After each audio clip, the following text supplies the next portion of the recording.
নমস্কার, আপনারা দেখছেন ট্রাইব টিভি বাংলা হট সিটে হট টকের আরও একটি গুরুত্বপূর্ণ পর্ব নিয়ে আপনাদের সঙ্গে আমি শান্তনু।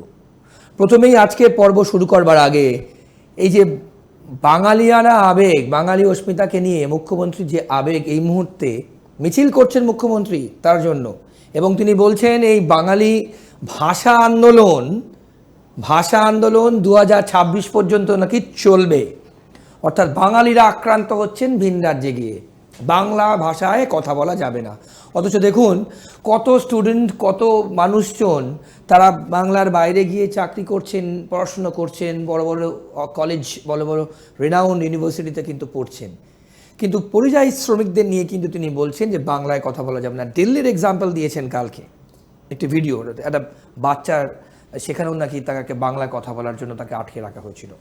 এখন আমাদের আজকের প্রথম টপিকে আমরা এই বাঙালি অস্মিতার এই মুখ্যমন্ত্রী যত দিন যাচ্ছে মিছিল করছেন, রাস্তায় নামছেন, ভাষা আন্দোলন নাম দিয়েছেন, 2026 পর্যন্ত ইলেকশন অবধি চলবে। অর্কপ্রভা সরকার আমার বাদিকে বসে আছেন, হট সিটে হট টকে যার বিশ্লেষণ আপনারা শোনেন, প্রচুর মানুষজন শুনে বিভিন্ন রকম কমেন্ট করেন। আজকে আমরা বেশ কিছু কমেন্ট নিয়ে ইন্ডিভিজুয়ালি কথা বলবো। অর্কদা, আজকের পর্বে আপনাকে স্বাগত।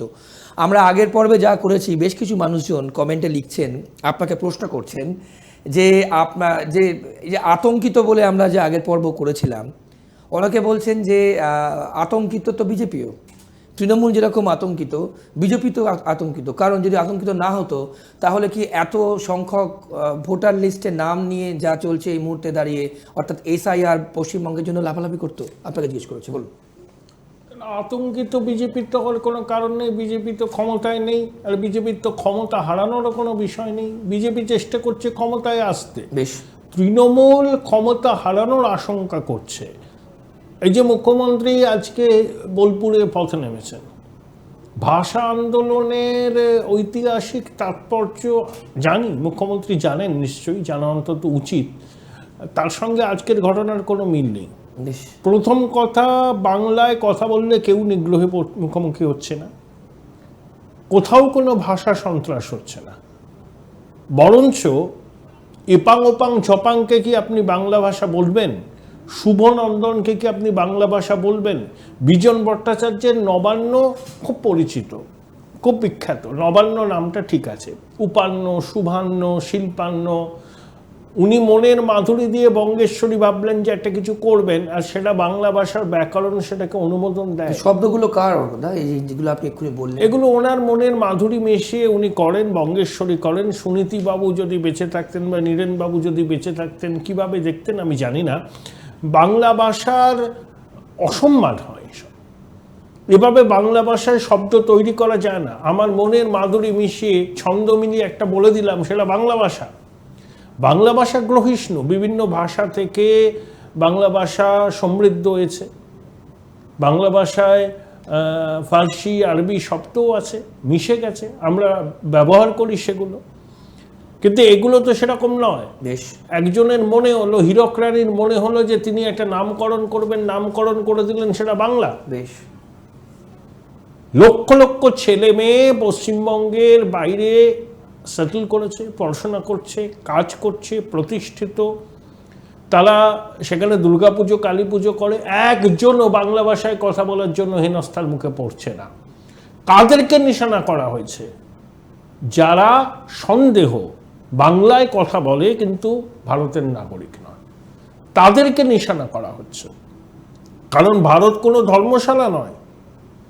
বাংলাদেশ থেকে অনুপ্রবেশের মাধ্যমে ঢুকে যাবে, তারপরে যে কোনো মূল্যে কিছু পরিচয়পত্র নিয়ে ভোটার তালিকায় নাম তুলে বলবে আমি ভারতের নাগরিক। ভারতের নাগরিক নয়। বেশ বেশ।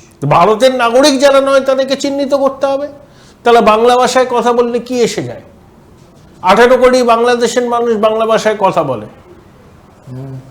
তারা কি ভারতীয় নাকি? তাহলে বাংলাদেশি বাঙালি। তা বাংলাদেশি বাঙালি আর ভারতীয় বাঙালির মধ্যে পার্থক্য আছে। মুখ্যমন্ত্রী সেটা গুলিয়ে দিতে চাইছেন। কেউ আক্রান্ত হয়নি যারা ভারতীয় নাগরিক। হ্যাঁ, কিছু পুলিশ মাঝে মধ্যে ধরে আনতে বললে বেঁধে আনে, সব রাজ্যের পুলিশের এই একটা বিষয় আছে। ওগুলো মুখ্যমন্ত্রীর পরিকল্পনা প্রসূত। কিছু কিছু ক্ষেত্রে পুলিশ এক্সেস করেছে। হ্যাঁ, ওই তো বললাম, ধরে আনতে বললে বেঁধে আনে। সেগুলো নিয়ে নিশ্চয়ই প্রতিবাদ হবে, সবারই প্রতিবাদ করা উচিত। যে দিল্লিতে একজন পরিযায়ী শ্রমিকের পরিবারের মাতৃশক্তি একটি বাচ্চাকে মুখ্যমন্ত্রী পোস্ট করেছেন, এটা যদি সত্যি হয় নিন্দা করতে হবে এবং অভিযুক্ত পুলিশের বিরুদ্ধে ব্যবস্থা নিতে হবে। কিন্তু তার মানে এই নয় যে বাংলায় কথা বললে নিগ্রহ হচ্ছে। মুখ্যমন্ত্রী বাজার গরম করতে চাইছেন, দুধেল গাইদের সমর্থনটা নিশ্চিত করতে চাইছেন। তার তো ভয় কাঁপছেন তিনি যে এসআইআর হলে বহু নাম বাদ যাবে। তিনি বিএলওদের বলছেন, হুমকি দিচ্ছেন, নির্বাচন কমিশন তো কদিন, নোটিফিকেশন হবে, নির্বাচন হয়ে গেলে ফলাফল হয়ে গেলে ওরা চলে যাবে, তারপর তো রাজ্য সরকারই থাকবে, একজনের নাম যেন বাদ না যায় এটা লক্ষ্য রাখবেন, মানুষকে কষ্ট দেবেন না। আপনি তো হুমকি দিচ্ছেন বিএলওদের। বিএলওরা তালিকা যাচাই করবে, নথিপত্র যাচাই করবে, আপনি চাপ দিচ্ছেন কেন? সেই পুরনো খেলা। বিহারে 453 জনের বিরুদ্ধে এফআইআর করেছে কমিশন, আর 53 জন ওই বুথ লেভেল অফিসার জেলে গেছে। বিএলওরা যদি মুখ্যমন্ত্রীর হুমকির কাছে নথি স্বীকার করে এই প্রক্রিয়ায় যুক্ত হয়েও সহযোগিতা না করে, তাদেরও কিন্তু একই রকম পরিণতি হবে। আমরা চাই নির্ভুল ভোটার তালিকা। একজনও প্রকৃত ভারতবাসী, তিনি ধর্মে হিন্দু হন, মুসলমান হন, খ্রিস্টান হোক, শিখ হন, কিচ্ছু এসে যায় না, তার নাম তালিকায় থাকবে। কিন্তু একজন অবৈধ অনুপ্রবেশকারী বাংলাদেশি রোহিঙ্গার নাম থাকবে না। সিম্পল, এটাকে এনশিওর করতে হবে এবং এই এসআইআর হবে। মুখ্যমন্ত্রীর এই বক্তব্য নিশ্চয়ই কমিশনের কানে গেছে, যেভাবে তিনি বিএলওদের হুমকি দিয়েছেন, আপনারা রাজ্য সরকারের কর্মচারী, তাহলে বিএলওরা চাপের মুখে কাজ করবে। তাহলে বিএলওদের চাপমুক্ত ভয়মুক্ত পরিবেশ এনশিওর করার দায়িত্ব কমিশনকে, তাদেরকে করতে হবে। আমরা চাই স্বচ্ছ নির্ভুল ভোটার তালিকা। এখানে আমার একটা প্রশ্ন থাকবে যে এই এসআইআর আগে হয়নি কেন? এই নামে এই ভোটার তালিকায় তো বিভিন্ন ক্ষেত্রে যে কোনো একটা নির্বাচনের আগে এটা করতে হবে। বেশ, সারা ভারতবর্ষে হবে, সব রাজ্যে কি নির্বাচন আছে নাকি? বিহার দিয়ে শুরু হয়েছে, পশ্চিমবঙ্গ হবে, আসাম হবে, কেরল হবে, তামিলনাড়ু হবে, উত্তরপ্রদেশ হবে, সব রাজ্যে হবে।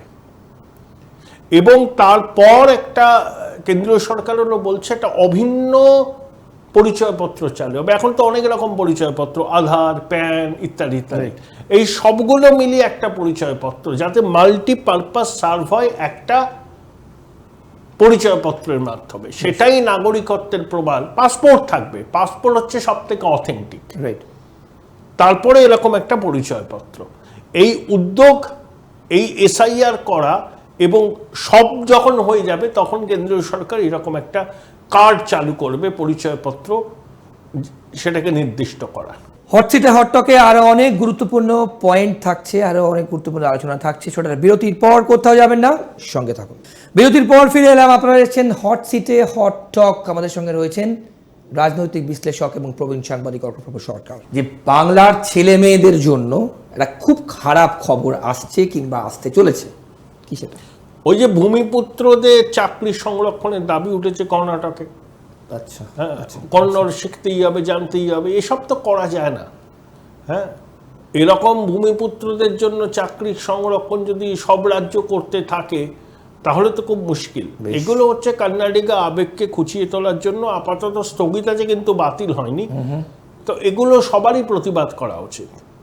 যে কর্ণাটকে থাকতে গেলে, কাজ করতে গেলে প্রাথমিক কন্নড় ভাষা জানাটার মধ্যে কোনো অন্যায় নেই। মহারাষ্ট্রে কাজ করতে গেলে মারাঠি প্রাথমিক জানাটার মধ্যেও কোনো অসুবিধা নেই, জানতে পরে সুবিধা, লোকের সঙ্গে ইন্টারাকশন বাড়ে। কিন্তু ভূমিপুত্রদের চাকরির জন্য সংরক্ষণ, এটা মানা যায় না, এটা মানা যায় না। তবুও ওটা হয়তো আনস্কিল লেভেল বা তৃতীয় চতুর্থ শ্রেণী বলা হচ্ছে। কিন্তু আজকে এটা বলছে, পরে বলবে যে আইটি কোম্পানির উপরের স্তরের 50% ভূমিপুত্রদের জন্য সংরক্ষণ করতে হবে। এগুলো মানা যায় না। বেশ, সেই জন্যই বাঙালি ছেলেমেয়েরা তথ্য প্রযুক্তির সঙ্গে যুক্ত আছে। কর্ণাটক, হায়দ্রাবাদ, গুড়গাঁওয়ে ভর্তি বাঙালি ছেলে। টিসিএস বলেছে তারা 12,000 কর্মী সংকোচন করবে আর্টিফিশিয়াল ইন্টেলিজেন্সের জন্য। তা সব দিকেই তথ্য প্রযুক্তির সঙ্গে যুক্ত কর্মীদের তো চাপ বাড়ছে। তারপর যদি এইরকম বিষয় আসে, সেগুলো খুবই উদ্বেগের। বেশ, ওর কথা দিদিমণি, এবার ওকে থামতে বলুন। আপনার একটি স্টেটমেন্ট একটু না না, কল্যাণ বন্দ্যোপাধ্যায় নর্তসত্য জ্ঞান থাকে না। সংসদ চত্বরে দাঁড়িয়ে বলছেন যে গুজুরা কবে স্বাধীনতা সংগ্রামে অংশ নিয়েছে, ওরা নাথুরাম গডসের সহযোগী ছিল। গুজু মানে উনি গুজরাটিদের বলছেন এই হচ্ছে বাঙালির সমস্যা। উড়িয়াদের উড়ে বলা, পাঞ্জাবিদের পাইয়া বলা, বিহারিদের খোট্টা বলা, এগুলো বাঙালির অসভ্যতা, দীর্ঘদিন ধরে ওরা করে এসছে। এই গুজু কেন গুজরাটি বলা যায় না?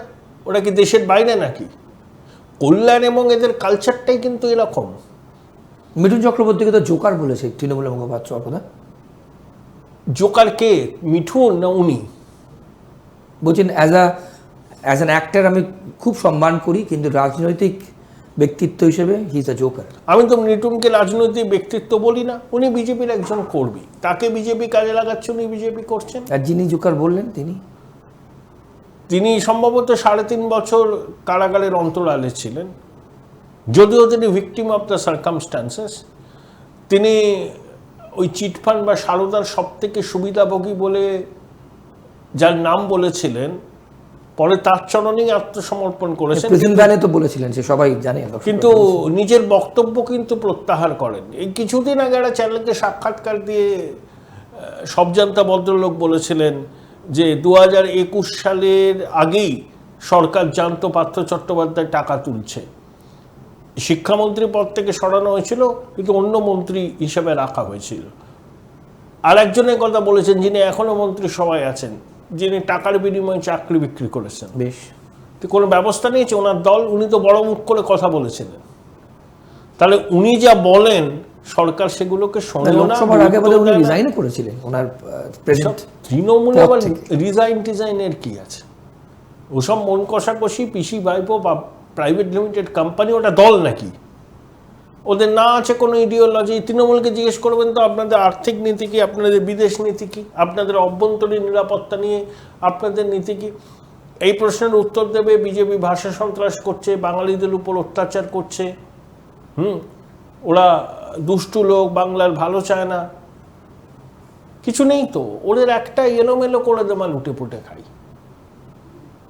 ওটা ক্লাব যতদিন ক্ষমতায় আছে এটা টিকে থাকবে, যেদিনকে ক্ষমতা থেকে চলে যাবে তৃণমূল 100টা ভাগে ভাগ হয়ে যাবে।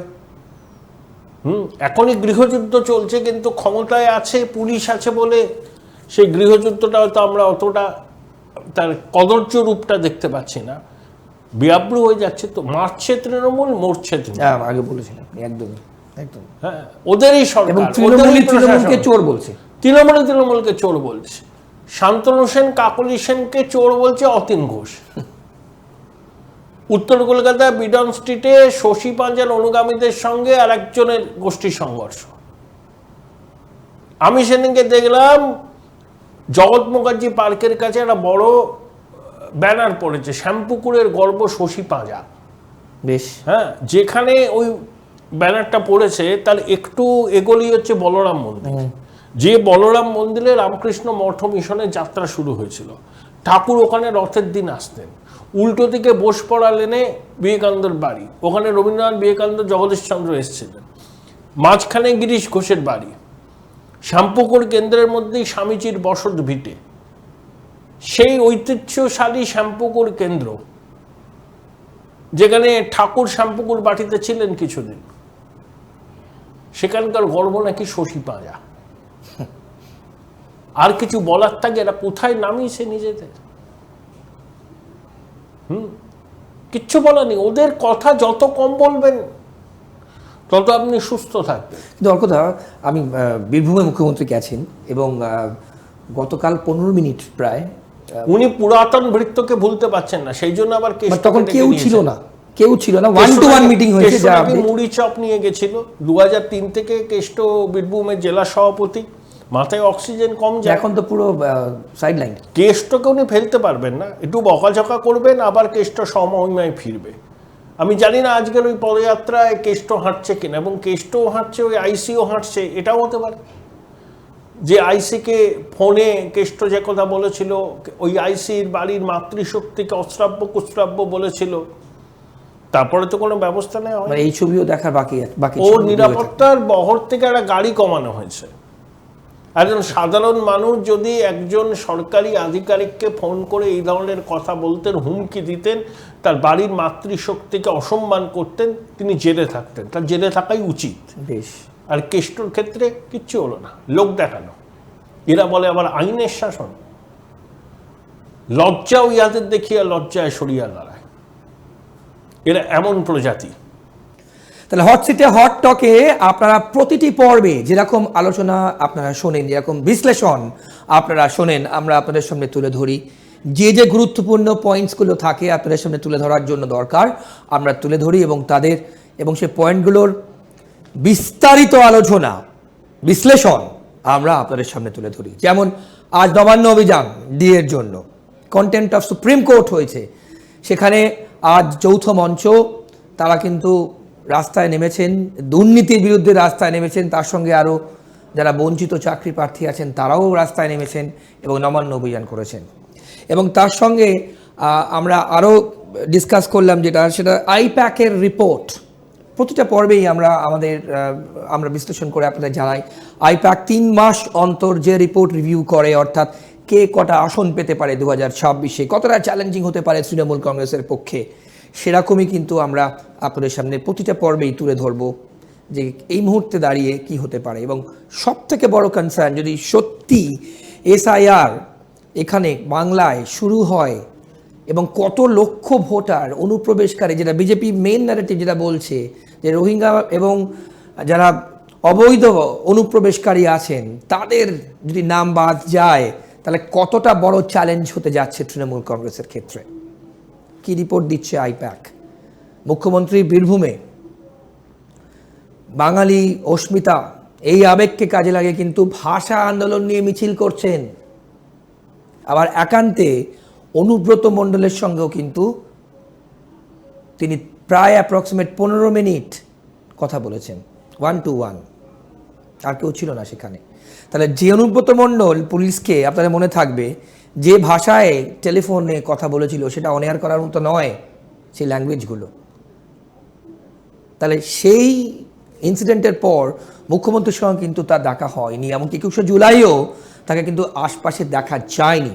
তার সঙ্গে কিন্তু গতকাল যে রিসোর্টে মুখ্যমন্ত্রী ছিলেন বীরভূমে, অনুব্রত মণ্ডলের সঙ্গে একান্তে 1 to 1, রিপিট করলাম, প্রায় 15 মিনিট সূত্র মারফত যা খবর তার কথা হয়েছে। কী কথা হয়েছে তিনি সংবাদ মাধ্যমের সামনে জানাননি। তাহলে খুব ইম্পর্ট্যান্ট কিন্তু যে বীরভূমের পলিটিক্যাল পিকচারটা তাহলে কী দাঁড়াচ্ছে।